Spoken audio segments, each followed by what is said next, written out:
Di balik sikap toleransi, Menteri Agama Yakut Khalil mengundang pertanyaan, jika Kristen dan Islam sama-sama benar, mana cerita yang dibenarkan?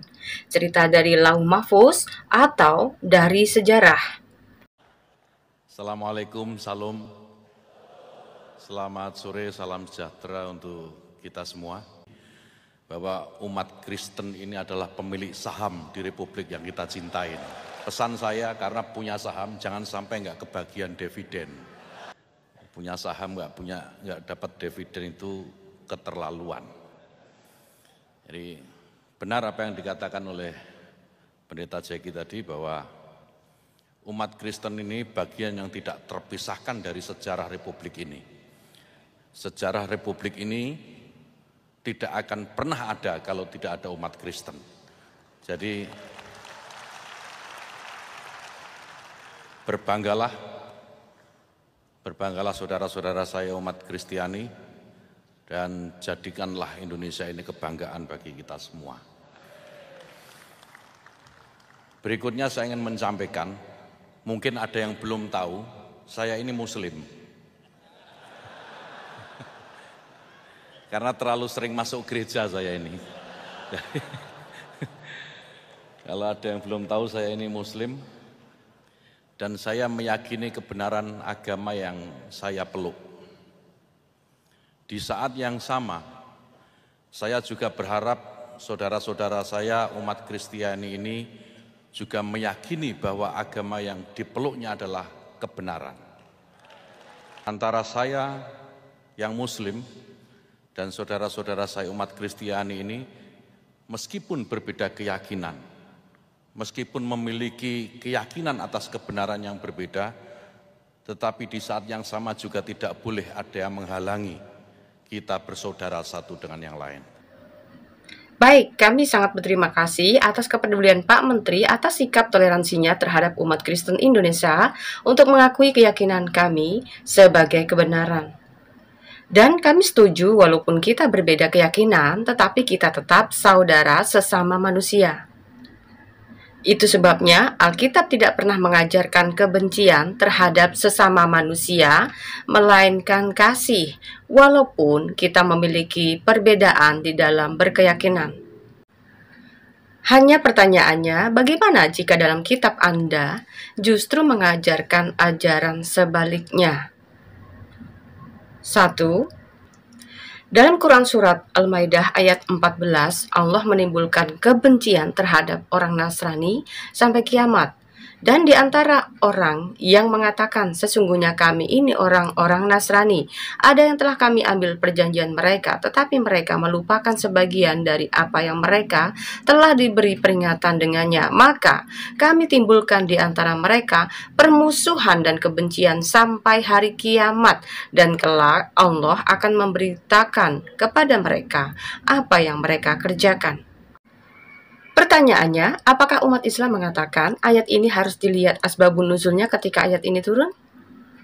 Kalau dilihat dari kalimatnya, Allah menimbulkan kebencian Nasrani sampai hari kiamat. Bagaimana menurut kalian? Apakah Allah hanya sekedar emosi sesaat, atau memang ayat itu benar-benar berlaku sampai hari kiamat? Sedangkan asbabun nuzul itu tergantung situasi pada saat itu dan tidak sampai pada hari kiamat. 2. Jika Anda mengatakan bahwa Islam dan Kristen sama-sama benar, maka pertanyaannya adalah, mana yang benar? 1. Yesus disalib atau diserupakan? Kitab yang berasal dari sejarah bangsa Israel, Yesus mati disalib. Artinya, segala catatan berasal dari peristiwa yang disertai para saksi mata. Sedang Al-Quran yang datangnya dari langit Lauh Mahfuz, Isa yang dipaksakan jadi Yesus itu tidak disalib. Jadi, mana yang harus dipercaya? 1. Kitab yang jatuh dari langit atau dalam kurung Lauh Mahfuz, kemudian menjadi kisah cerita. Atau 2. Alkitab yang dicatat oleh para saksi mata sejarah bangsa Israel. Saya berharap dari pertanyaan saya tersebut dapat memfungsikan logika kita agar kita sadar bahwa kisah itu adalah dari sejarah peristiwa dan bukan sekedar tulisan dari langit. Jika dalam Al-Quran dan Alkitab adalah kitab yang berkait, kenapa nama tokoh-tokohnya sama, akan tetapi peristiwanya dan ceritanya berbeda? Maksudnya apa ya? Dan kenapa demikian? Buat saudara-saudaraku di dalam Kristus, berbahagialah karena kita adalah orang-orang yang memiliki iman yang benar tentang Yesus Kristus melalui orang-orang pilihannya sebagai saksi mata peristiwa. Dalam 2 Petrus 1 ayat 16, sebab kami tidak mengikuti dongeng-dongeng isapan jempol manusia ketika kami memberitahukan kepadamu kuasa dan kedatangan Tuhan kita, Yesus Kristus sebagai Raja, tetapi kami adalah saksi mata dari kebesarannya. Fatimah, Al-Quranlah yang benar, bukan kitab buatan Paulus. Wah, fitnah latah nih, alias fitnah yang dihafalkan. Betul, lain kali kalau mau bikin fitnah itu yang kreatif dikit lah, bukan fitnah ikut-ikutan begitu. Coba sekarang muslim komen ya. Menurut kalian, yang mana kitab buatan Paulus? Surat apa dan pasal berapa dan ayat berapa? Nah, kalau sudah nanti kamu tunjukkan juga mana kitab yang bukan buatan Paulus. Maksudnya, kitab Injil buatan Allah Mekah tuh yang mana gitu loh, Dul. Abdul, baca ini ya. Dalam Quran surat Yusuf ayat 111, sesungguhnya pada kisah-kisah mereka itu terdapat pengajaran bagi orang-orang yang mempunyai akal. Al-Quran itu bukanlah cerita yang dibuat-buat, akan tetapi membenarkan kitab-kitab yang sebelumnya dan menjelaskan segala sesuatu, dan sebagai petunjuk dan rahmat bagi kaum yang beriman. Oh, Al-Quran hasil dari cerita toh. Seandainya umat Islam itu benar-benar jujur, seharusnya kalimat sejelas ini jangan diubah-ubah.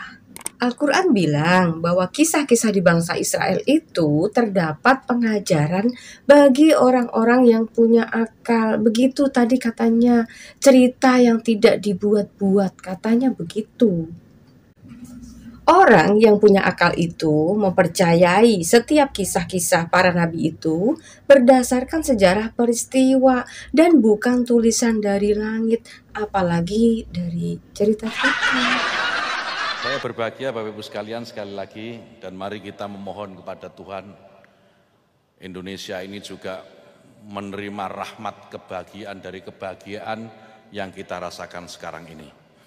Indonesia mengalami tahun politik yang tentu tidak mudah, setidaknya tahun ini dan tahun depan. Maka kebahagiaan yang kita rasakan sekarang, mari kita tularkan kepada bangsa kita, kepada negeri kita.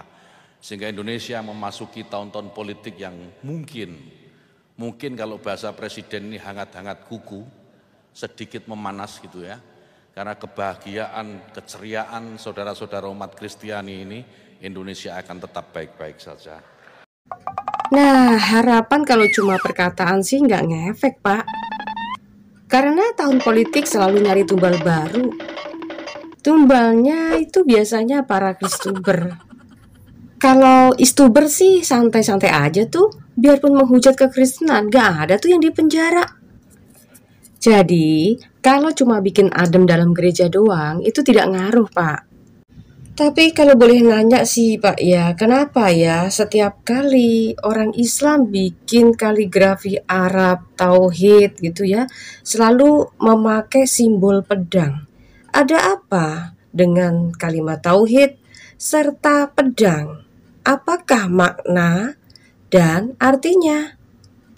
Oke, mungkin maksudnya pedang itu disimbolkan sebagai kekuatan militer sehingga dapat mempertahankan kerajaannya agar tetap jaya, begitukah? Atau pedang itu disimbolkan untuk mendiskriminasi yang lemah sehingga yang minoritas mudah dijeblosin penjara, sedang yang mayoritas boleh bebas ngapain saja?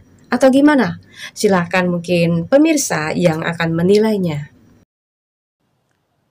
Mari kita menemukan sebanyak mungkin persamaan di antara kita. Saya tahu, kita semua tahu, saya sadar, kita semua sadar. Banyak perbedaan antara saya dan saudara-saudara sekalian. Perbedaan Bapak Ibu sekalian dan saya banyak. Mari yang beda tidak usah disama-samakan. Yang sama juga tidak usah dibeda-bedakan. Kita mencari titik pertemuan di antara perbedaan yang kita miliki. Sebagaimana Indonesia yang kita cintai ini. Iya, yang jadi masalahnya Pak, dari perbedaan itulah umat Islam lebih suka menunjukkan reaksi kerasnya kepada umat Kristen. Nah, bagaimana kita bisa melihat bahwa umat Islam itu adalah ajaran yang memberikan toleransi, sedangkan dalam aksi mereka selalu menunjukkan dengan menolaknya ibadahnya orang Kristen. Nah, kemudian juga warga-warga juga bisa menolak ya untuk membangun ibadah. Nah, kemudian mereka juga menggunakan reaksi-reaksi keras dengan demo ya, mengupayakan supaya di daerah mereka atau lingkungan mereka itu tidak ada gereja atau ibadah orang Kristen. Ya, akhirnya beginilah nasib kami ketika kami tinggal di Ibu Pertiwi, tetapi kami diperlakukan selayaknya sebagai anak tiri yang tidak bisa menikmati kebebasan di dalam beragama, kemudian keadilan sosial bagi seluruh rakyat Indonesia sebagai pedoman negara kita, kami tidak bisa menikmati secara maksimal. Bapak Ibu sekalian yang saya hormati, di banyak kesempatan saya selalu sampaikan, tata negara yang bernama Indonesia ini memiliki takdir yang tidak bisa ditolak, yaitu takdir kebinekaan dan takdir keragaman. Indonesia ini merdeka, Indonesia ini bisa berjaya sampai hari ini, bukan karena perjuangan satu kelompok, satu golongan, atau satu agama saja. Tetapi semua kelompok, semua golongan, semua agama yang ada di Indonesia ikut berjuang memerdekakan negeri ini. Kami menghormati pidato Anda ini, mungkin sebagian kami merasa senang, tetapi pada kenyataannya hak-hak kami masih diperkosa. Banyak umat Islam yang tidak paham sejarah Indonesia sehingga sampai hari ini mereka selalu mengatakan bahwa kemerdekaan Indonesia hanya diperjuangkan umat Islam saja, sedang umat Kristen adalah agama hasil penjajah. Contoh kasus Ahok. Walaupun tidak salah, terpaksa harus disalahkan. Itu dikarenakan pemerintahan kita itu, maaf ya, saya anggap agak lemah alias takut pada massa. Jadi kami sebenarnya tidak terlalu mengharap ucapan-ucapan yang cuma sekilas membuat kami terkesima, tetapi semua hanyalah kata-kata saja. Yang kami butuhkan adalah ketegasan. Jadi saran saya buat Menteri Agama, tolong umumkan pada komunitas Anda, ustadz yang mengajarkan intoleransi dan kebencian, langsung kirim ke Afghanistan saja Pak. Biar para kadal gurun itu yang mabuk agama, biar ngerasain hidup di negara agama itu seperti apa. Kalau perlu anak cucu cicitnya kirim semua biar tahu hidup tanpa ada non muslim itu seperti apa gitu loh Pak ya. Kayaknya sebulan juga udah kapok kali. Baik buat teman-temanku semuanya, sampai di sini dulu perjumpaan kita dalam video kali ini dan kita akan sambung lagi nanti dengan video yang terbaru. Oke, terima kasih semuanya. Salam, Tuhan Yesus memberkati.